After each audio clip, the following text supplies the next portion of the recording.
Tēnā koutou katoa, and welcome everybody. Firstly, on behalf of the panel, apologies for the delay in getting together. Well, we apologise for that, but we had a hearing this morning that was proving a little bit difficult in terms of bringing to a conclusion. So we're grateful for your indulgence in getting us this far. I'm wondering whether someone from Hopuhopu might wish to open our meeting for us, please.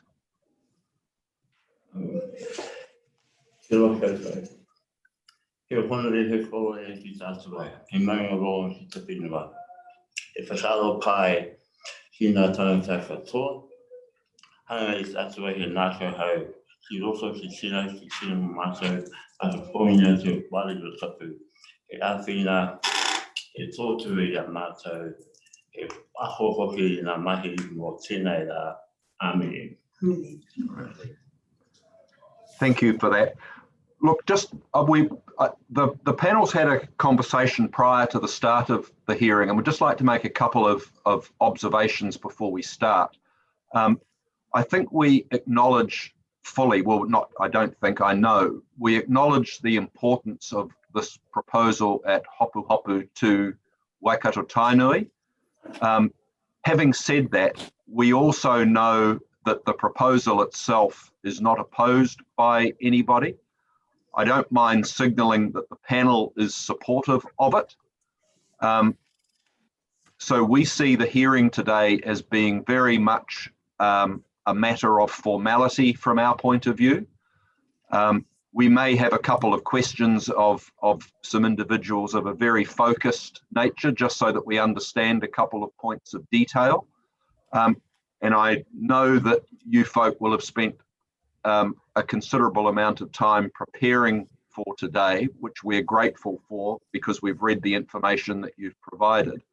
But without wanting to short circuit anything that you wish to say to us, in terms of stressing the importance of the site, the importance of the history, the settlement, those sorts of things, and even the details of the proposal itself, we're pretty sure that we've got a good handle on all of that. And as I said, we see the hearing as being very much a formality. So I don't want to cut across anything that you want to tell us, but I do want to make those points to you before we start, because it may assist you in making your presentation to us. I think we're going to, as is not our normal practice, we're going to take the Section 42A report as read. We don't have any particular questions of it. If there are any questions, we'll ask them at the end. And so we would prefer to pass straight to you folk in the meeting room and invite you to make your presentation to us. Thank you. I don't think we need to do any introductions of the panel. Most of you have had plenty of dealings with us before, and I think on that basis, if you're happy with that, we'll just get stuck into it. Well, Mr. Chair, thank you for that guidance. Can I assume then that my highly exciting overview evidence will not need to be repeated to any extent? Yes, that's. I mean, if you wish to present it, we don't want to stand in the way of that, because we realise this issue is important to the tribe, as we said at the outset. But we don't want you to feel that any of you to feel that you've got to sort of convince us of anything, because we believe that we're well past that point, and we've got 2 or 3 questions of clarification relating to detail, and that's pretty much it from our point of view. Okay, well, what I would suggest, that there's more important and more interesting people than me to listen to. I won't speak to anything high level, saying we're acceptance of that. I was going to raise a couple of points, and I may still raise a couple of points just on a couple of things that have come out post our evidence, and then allow the other 2 speakers who will introduce their full range, because I think some of that stuff will be a benefit. And obviously Ms. Henderson's provisions and detail there is probably the bits that you want to get to most importantly. But I was going to go a very structured introduction here, but I'll open it up slightly easier. On behalf of the college and speaking on behalf of Tainui is Mr. Shane Solomon, who is still going to speak to Whiriwhiri land title, just to give some information on that, and also the site itself. Mr. Solomon's had a long history with the site, in particular the college, so I'll leave him to speak to that. To my left is Susan Henderson from G&D Consultants. She wrote basically the special purpose zone, knows it the best, and will be able to provide you with that detail around the provisions in it. Also in the room is Project Director from BVO, Chris Dawson. We were very lucky when we were going through the process that Whakatane had engaged BVO to do an infrastructure assessment. I think is probably the easiest way to describe it. And it meant that we had all that background information to be able to provide to you at hand. Also in the room are two of BVO's engineers, Gareth and Rolani, who, if you have questions around traffic and wastewater, three waters, sorry, they're here if you need those answered. And also from Whakatane, we have down the end available for answering questions. We have Wikitoria and Portia, project advisor and property manager. And from GMD also, we have Kim, who's just coming to see her first policy hearing. It sounds like a big day out for your firm, Mr. Donald. I know, I'm having to cut through it so quickly, it's disappointing. So what I would say is, obviously the overarching stuff is already in my evidence, and I'll go over that we'll ignore that. There's 2 points that I want to raise. I don't think that hugely will be an issue to you. One is around the council's response in not formulating a conclusion based on not being able to get a peer review of the engineering. We would like to think that won't cause any hold up. Anticipate it's probably being undertaken as we speak, and even if it's not something that we think would hold up the process for any period of time or affect your decision-making processes. So we just wanted to cover that we didn't think that would be a hold up. We don't see that either. We have a couple of questions. It's good that you've got the technical folk there, because our questions are confined to a couple of matters of detail. So I hope that helps. Awesome, thank you. And I guess the last one that I'll bring up, and it's not specifically related, although it's linked to this hearing, is around the framework report. And it won't surprise you that I would like to push back on the absence of Te Turu Whaimana in the Lens 2. I don't know why it's so far down the Lens 2 list, and also why there isn't more reference to it in that document. Not specific to this, but a part of the rezoning discussion.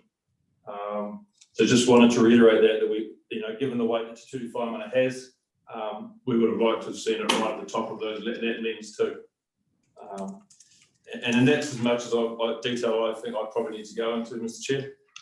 Thanks, Mr. Donald. No, that's fine. I don't think we have any questions on those matters. What I think we'll do is we might just hear from the team, and then if we've got any questions of the collective, we'll ask those, and whoever the appropriate person to answer it, we might do it that way, I think. Excellent. So I'll hand over to Mr. Solomon, and at the conclusion, Mr. Solomon, there's a brief video that Fletcher has loaded that he will play on. Yep. Kia ora, Mr. Solomon, welcome. Mr. Chairman and panel members, I appreciate the opening statement that you accept the position in terms of our historical significance in terms of the land. So I'm not going to take up too much time.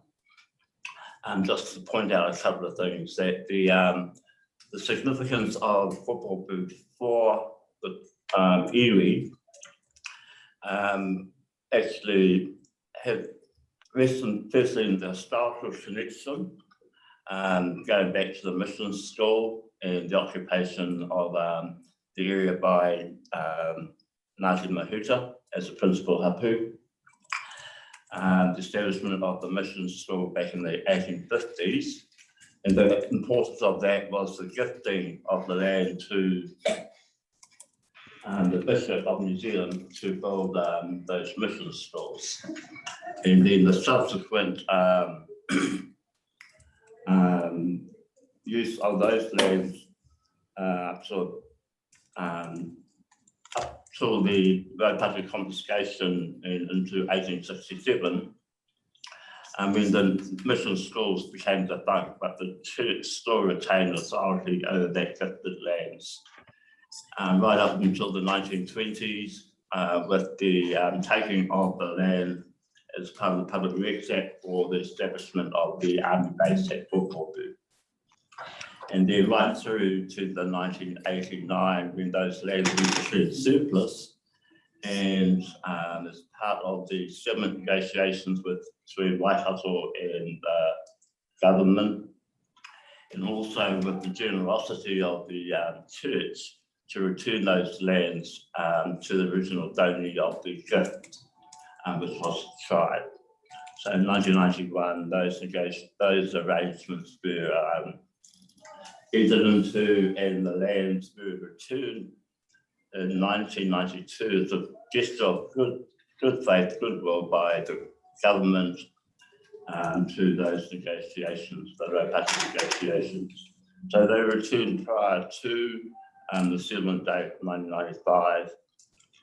And the importance of that is that they were returned as a tribal asset into a tribal title, the Whiro title.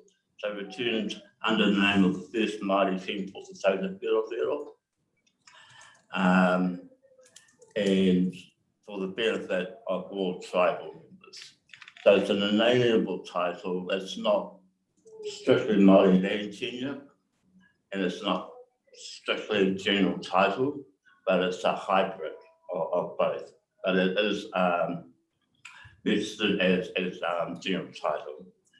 I guess, and aspirations of Tainui has always been to develop that land in terms of social, economic, cultural, and environmental outcomes for tribal members and the tribe as a whole, and educational purposes. And the only significant part of my kōrero today is the establishment of the Waikato Endowed College at Hopuhopu, and that is a unique institution in terms of it being a postgraduate residential college for the benefit of the tribe, but also other New Zealanders and other iwi and the international Indigenous community. And we currently have 2 professional doctorate cohorts at the college at the moment. So that's pretty much, in a nutshell, the summary of a condensed version of what I was hoping to present today about that submission. Kia ora. Thank you very much, Mr. Solomon. Kia ora. I think if Fletcher's got that video available, that would be a good time. Thank you. Can everyone see that? Yes, thanks. Yes.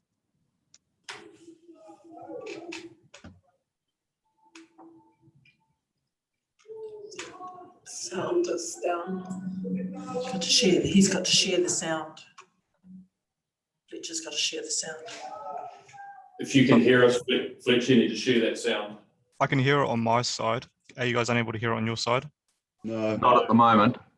Oh, I'm not too So sure if how you that... go up to the, oh gosh, the screen might look different to me. It's through the, when you're sharing the screen up the top there, there's 3 dots that take you down to share sound, Fletcher. Gotcha.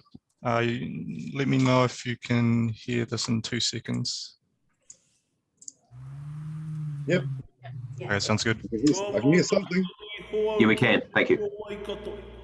Anō nei hei kapo kau ake, mā kūke te kapu o taku ringa. Ka whakamiri noa tō nā ratau. E tia nei he tupu puahau. Kia hi wāke au I te tihi o pirongia. I nā, e toronga whakaruru hau mōna, ki tōku tau āwhirotanga. This lament of Kingi Tāwhiao reminds us that he saw our whenua as a taonga for the people of Waikato Tainui. It was rich and abundant in natural resources, so we could live off the land in a sustainable manner. It has long been a legacy vision of our tupuna that Hopuhopu would be a place for us to thrive, a place of education. Now we have the opportunity to develop our whenua as a place that can connect and care for our people in a uniquely Māori way. We can create a truly integrated and holistic approach to achieve social, economic, environmental and cultural aspiration for our tribal members. Hopuhopu Innovation Precinct will be a one-of-a-kind development. It'll create a blueprint for iwi development and infrastructure in Aotearoa. It will have a meaningful impact on the health and well-being of our tribal members, as well as a tribal economy, building for the future of our people and accelerating mana motuhake. Hopuhopu is situated in the heart of Waikato and in the Auckland to Hamilton Growth Cell corridor. At 170 hectares of developable land, Hopuhopu is a large-scale project. It will be a one-of-a-kind development in the Waikato. Adjacent to a major transport infrastructure and North Island main trunk line, provides Hopuhopu with good accessibility as well as opportunities to develop a better rail platform. This will enable better connectivity to large cities like Auckland, Tauranga and potentially Wellington. This also has a positive effect on removing congestion and reducing carbon emissions from cars and trucks on the road. Hopuhopu will be a staged development over the next 20 to 30 years, with priority being placed on providing healthy housing, education, innovation, a whare taonga, nursery and office spaces as the starting priorities. The sheer size of the property allows the site to hold regional and national events, as well as host high-performing sports training camps and business facilities. We will continue to support our tribal members into healthy homes through our multiple channels, including our successful home ownership programs like Te Kārearea. We will be developing a number of more affordable social housing options at Hopuhopu, working with our business partners to develop homes that are warm, dry and fit for purpose, that replicate a papakainga environment that tribal members will have a sense of whānau, community, connection to their whenua and awa to thrive. This will also stimulate the local business and building industry in the Waikato, providing many job opportunities in the region and reviving the economy in a post-COVID environment. Our kingitanga and iwi have a rich history of artefacts and historical records which are taonga for our people. We want to house, preserve and share these with Aotearoa, so that everyone has the opportunity to learn about our heritage, our tikanga, traditions and explore our culture. Our whare taonga will be an exciting and interactive space that will cater for everyone from school groups, whānau, education and activities to international and regional tourists wanting a unique Indigenous experience. The existing nursery was established in 1998 under the Tainui Māori Trust Board. The long-term vision is to create a taiao training program and propagation facility that provides education and job opportunities across a number of work streams. The facility will cater for all ages from our pepe through to our kaumātua. It also continues to allow us to support restoration initiatives with the health and well-being of our tupuna awa, the Waikato River. We will be creating a purpose-built facility to accommodate the iwi administration and commercial functions of Waikato Tainui, as well as provide opportunities for our strategic business partners to be housed on one site, giving our tribal members better access to community services. As we come out of a global pandemic and plan for the future, the care of our people has never been more important. Amohia ake te ora o te iwi, ka puta ki te whaiao.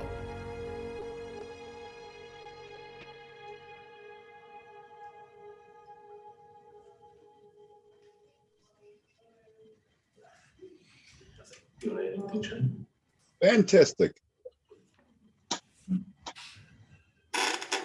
I think probably best place now to introduce Principal Consultant Ms. Susan Henderson to talk through the provisions, if that's best fit. That's fine, thank you. Thank you, Gavin. My name is Susan Henderson. I'm with G&D Consultants, and I was engaged to provide planning evidence in support of the Untitled Chapter submission. Fletcher, I wonder if you could share the PowerPoint presentation that was sent through.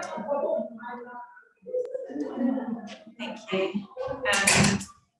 And if we could just go down to the slide that's got the first plan on it.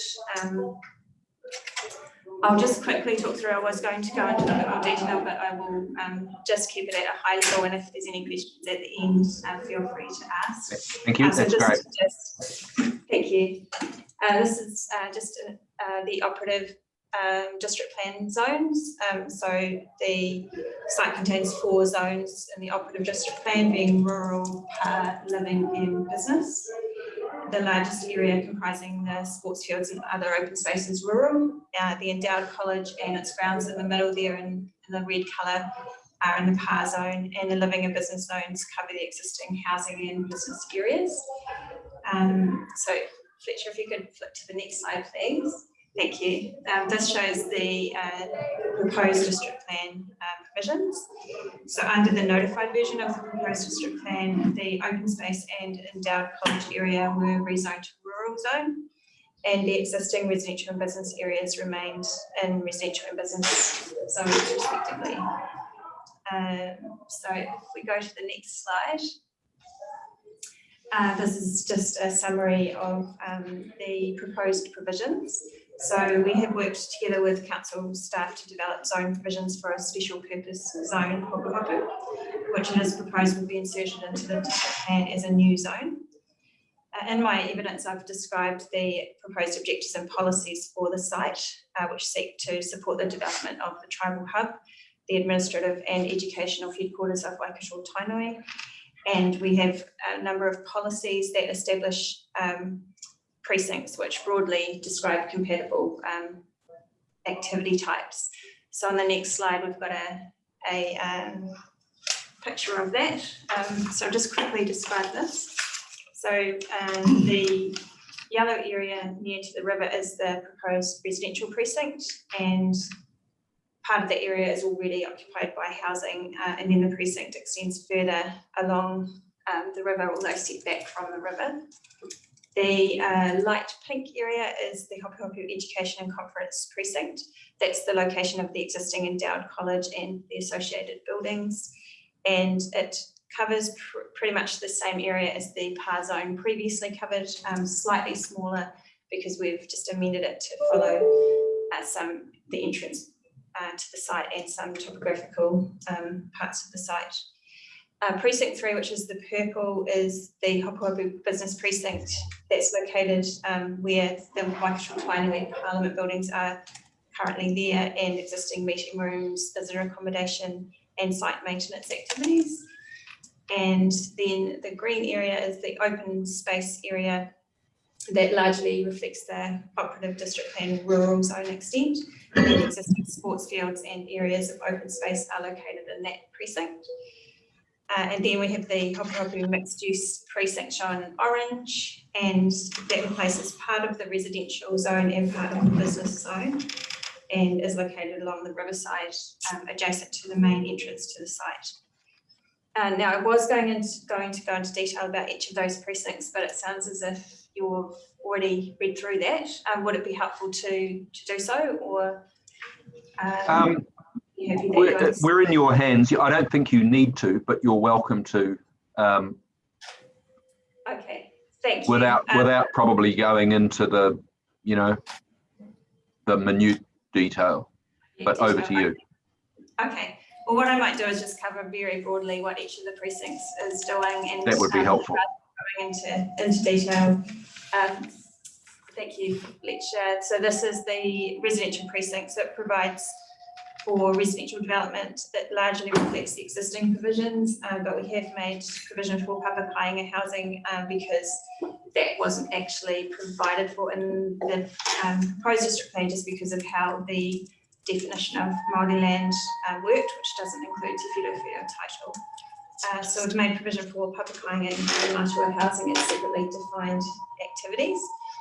And just to point out that we have proposed a density of residential development of around 450 square metres as an average.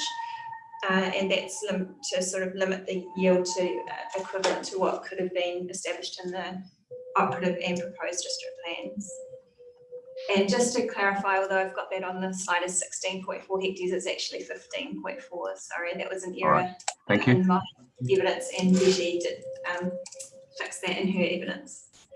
Next slide, please. Thank you.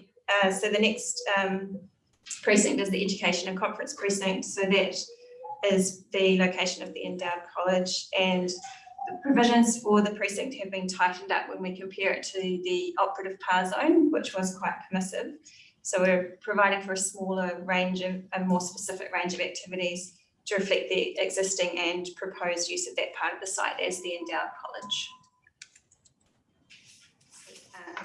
Yeah, so the next slide is on the third precinct, which is the business precinct. That's located in the area, as I said before, currently occupied by the Parliament buildings and meeting rooms, and site maintenance activities occur there as well. That precinct would be around 15.1 hectares in the area, which is a reduction on the operative district plan size.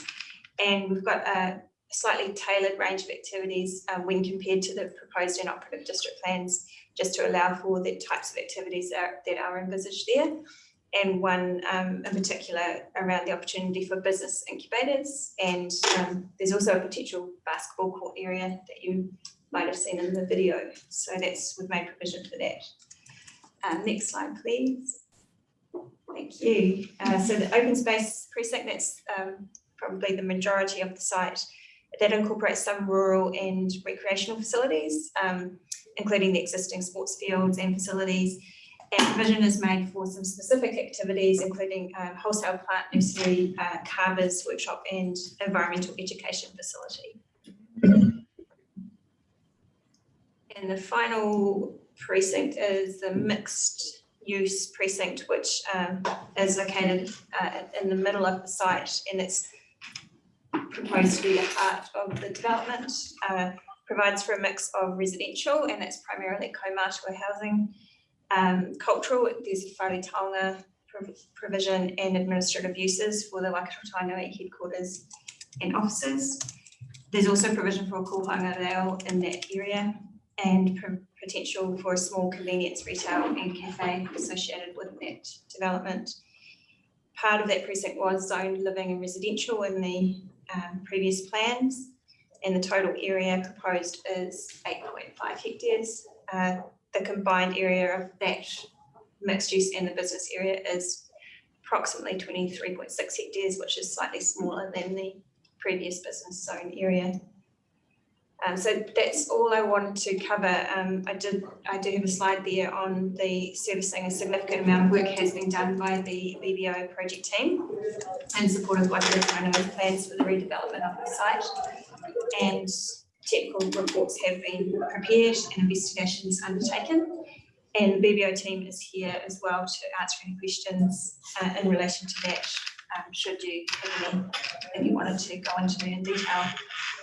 So that concludes all that I wanted to cover, but yes, very happy to answer any questions. Thank you. Thanks, Ms. Henderson.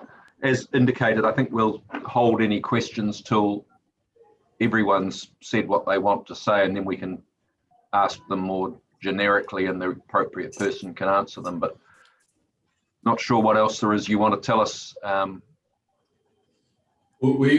That was the conclusion of our three actual formal speakers. Yes. But obviously, Mr. Dawson's here and to put the right questions to the right people when it comes to the engineering solutions. So we're probably ready and open for any of those questions that you might have. Okay. Well, I think that's helpful. I think we'll do exactly that. Can we start with you, please, Mr. Marg? Yeah, kia ora, Mr. Donald, and kia ora, Shane. And to the team, I think what you proposed is fantastic, and I have no questions. Thank you. Ms. Gibb? Hey, kia ora, everybody. Thank you for your presentation, and I'm very happy with what you've shown us, and I have no questions.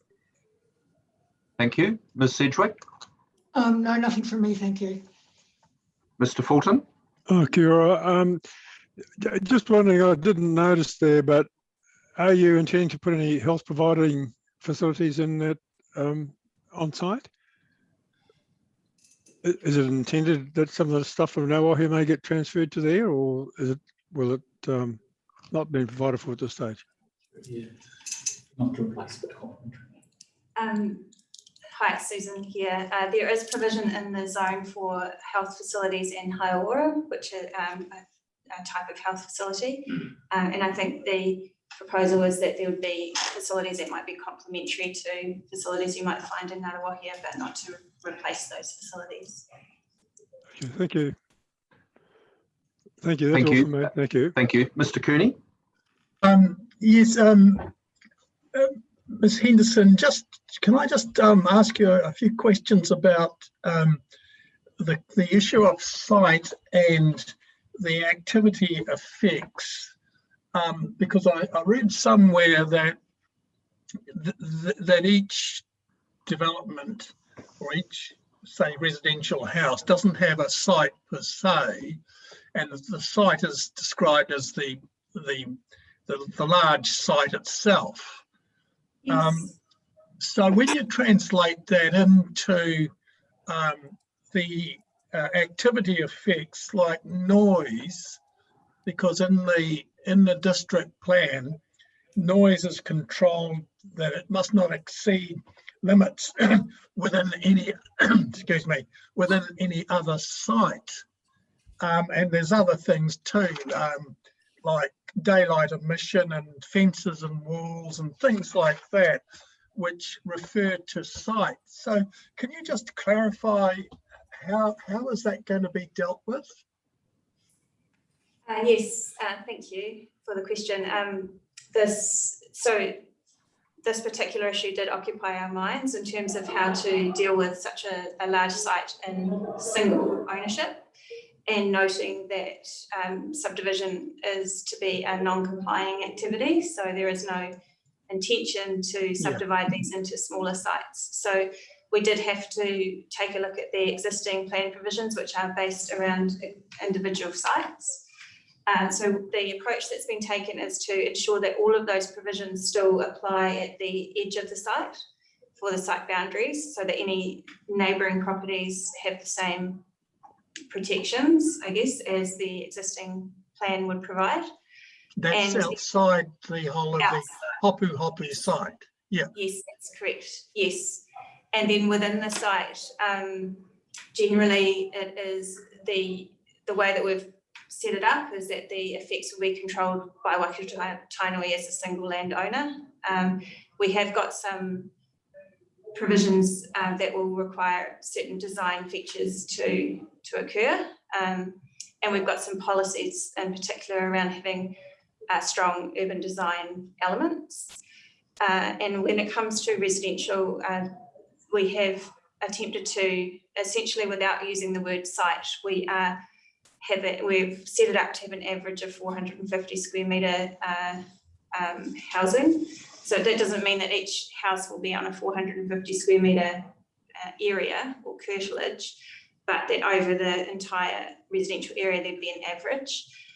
So rather than specifying that per site, I guess it's specified across the whole precinct. So that's generally how we've done it, and that applies to the examples that you use: noise, daylight, fences and walls. It applies to things like height in relation to boundary and the like. And that is also the reason that we've had to make some adjustments to some of the definitions in the plan, because they do often refer to site. So we've got some specific definitions for Hopuhopu because we've had to avoid the use of that. So those provisions were developed with Waikato district planners as well, and they provided some really good guidance and feedback on how to do that. So that's the approach that we've taken. Just to sort of, no, thanks for that. Just to try and translate that into a practical, trying to get my mind around it. you've got the average over the precinct, but you can have houses very close to one another. So where does the setbacks and the shading provisions and all that, how do they apply? You know, between those say two houses that are pretty close together. So within the site, if those houses were close together, it would be an element that would be assessed as part of any proposal, but there isn't an intention to require setbacks between the houses because they won't be on single ownership section. No, that's my point. Is that going to cause issues later in time? You know, the sort of thing that it's good now, but it may pose a problem later. In terms of neighbours living next to each other and the like. Well, yeah, we have neighbours falling out because they're just too close to one another. It's an amenity thing and that type of thing. I'm just raising that generally. I think one point that I would make to that is that the design of the whole area is being done as part of a master plan design. So there are elements of open space and various elements of tikanga, for example, that are being built into that. So and we've got policies and objectives so that if there were resource consents required, we've got policies that talk to that to try and make that happen through the policy frame or lens. But no, we don't have anything in the rules itself for the individual houses to be set back from each other. Yeah. It's given that it's quite a unique site and it is so, yeah. And I suppose the urban designers and the people giving you the advice would be well aware of the importance of maintaining on-site amenities and that type of thing for people's well-being. So yeah, okay. Yeah. The other thing is there's no structure plan proposed, and I understand Mr. Donald's point that look, we want to remain flexible, and I can appreciate that. But doesn't it provide, if you did, it just depends on the wording. If you did provide a general indicative structure plan, wouldn't that give sort of a general appreciation and provide certainty to the various components of this development? And what somebody can answer that. Mr. Donald, you might want to answer, or someone else. Didn't we work on the theory that most of the scale would need resource consent?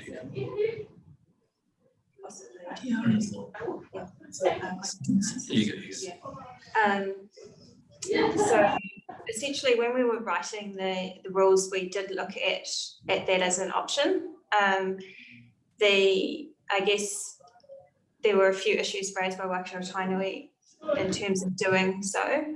There are some elements of that master plan work that are currently underway that were not able to be publicly released when we were writing the rules. And there's also elements that may change over time. So there was a feeling that it would be difficult to tie something like that into a district plan structure when one, it may change into some of the elements are tied more to tikanga Māori provisions, which may not translate well into a district plan, a codified district plan environment. So we didn't go down that route. Instead, we have tried to make it very clear in the policies and objectives what the outcomes sought are, and we have retained the some of the provisions from the district plan in terms of fencing and setbacks from the roads. So the public space interaction, so they are still in there. But essentially, that was the reasoning and the thinking behind the approach that we took. Okay. the planning maps will show it all, though, won't they? Yes, the planning maps will show all of the precincts and the boundaries of those, yes, and they are in GIS format. And so if you want to change those, you've really got to apply for a variation or change, wouldn't you?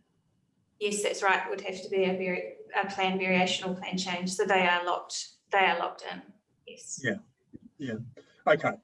I've got a couple of questions on the three waters, but they can come later. Yeah. Okay. Thanks very much. Thank you. I had a couple of questions on the three waters as well. Do you want to go first? Oh, okay. Yeah. Okay. And they may be the same ones. I don't know. I thought we were going to hear from somebody, but never mind. No, I don't think so. Okay. I think they're there to answer questions. I think that's the plan. Just generally, and I've read through the reports. Is there a commitment by the service providers to actually connect to the site, or what is the?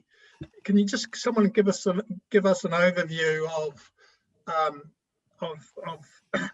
the likelihood of connections occurring as you develop, because it just seems to me to be a little bit up in the air a bit. Well, I can speak to that, Mr. Cooney. So as part of the infrastructure work, we met several times with Watercare, who now look after the three waters for the district council. So we were very clear and open with them about the extent of the proposal, the fact that it would be developed over a number of years. But for some of it, it would be essentially a replacement of a number of houses with a larger number of new ones. And so, yes, there's a clear understanding on the part of council that the connections will be provided over time. And our discussions with council have been, we'll be working with a project team from the council, giving clear signal of timing for different stages, when that demand will come on stream. And there's a commitment to work together on that because it's important for both parties. Anything detail on that? Yeah, I guess staging will become pivotal with infrastructure upgrades, and from what we gather, Watercare are happy with the water supply. The pump stations have capacity. One will need to be shifted, and it gives the opportunity to upgrade one as well for a higher demand. But it is very high level sort of investigation, so there need to be some more detailed investigation undertaken in the future. And those stages would need land use consent. So the plan is that when we begin on stage one, then we'll be applying for land use consent for the first stage of housing. And that's when we'll get into the detail using the Three Waters report as a high level base document and going into the detail from there. So the inquiry will be made at that stage as to the capacity and everything like that. Yes, and we've already confirmed that in a broad sense the capacity is available, and as the stages develop, that ongoing capacity will be made available over the time. Okay, thank you. Can I just follow that one up? And I'm not sure if it's a Three Waters question or a Mr. Donald question. There's been considerable discussion, I think, about the capacity of, and I'm specifically thinking of wastewater here, the specific capacity to get wastewater to where it's ultimately treated, e.g. the connection to the public network, and there's some upgrades of that required in some cases. But I think the evidence says that the overall volumes are more or less similar to what they are now. That doesn't quite address, though, the issue of the efficacy of those water treatment plants. And we've heard at other hearings how important it is from a vision and strategy and general point of view that those facilities are, I'll use the word state of the art, even though it's a term of art and I don't necessarily mean it in that way. How much consideration has been given to that aspect? Oh, absolutely, and it's not, we have considered that, given that we push for results everywhere else. But the key point here is that Nguruawahia has never been flagged to us by the regional council that it's a failing system like other systems elsewhere. It has capacity. District council have no concerns around that capacity, and yeah, it performs better than others that I'm sure we're all thinking about. Okay, no, that's helpful. Thank you. And just it's more a comment than a question. Mr. Cooney asked you, Ms. Henderson, a number of questions about what happens inside the zone as opposed to the boundary. Would it be fair to say, though, that, I mean, for example, in the residential precinct, you've said as a permitted activity, the number of residential units effectively, and I'm not quoting it directly, is limited to the equivalent of section sizes of 450 square metres. Would it be fair to say that that overarching control maintains a fair degree of internal amenity simply because the overall density of the development is limited? Is that a fair observation to draw? Yes, that is what we had in mind, I guess, is a way of making sure that the overall intensity is limited, and that is limited to what the proposed district plan allows. In saying that, the proposed district plan, I think there are provisions to go down to 300 in certain circumstances, so you could actually get denser development under that provision than what we're proposing. So we are proposing... and point taken. I was really meaning the point of saying, well, there aren't any individual setbacks from individual dwellings, those sorts of things. Your view would say, I think what you're saying is that overarching 450 square metre equivalent addresses things in the broad. And if there's a bit of flexibility that says you'll have a bit more space next to one particular house and a bit less somewhere else, overall that provision will ensure that the amenity is acceptable. Yes, that's pretty fair, isn't it? Yeah. Okay, yes. No, that's fine, and I understand now. Thank you. Thank you. All right, I don't have any questions further. Are there any more questions from the panel? No, I was just wondering whether the sports training facility will help the Chiefs to win some more games. Need a bit more than that, wouldn't it? Of course it will. That's the answer. Of course it will. All right.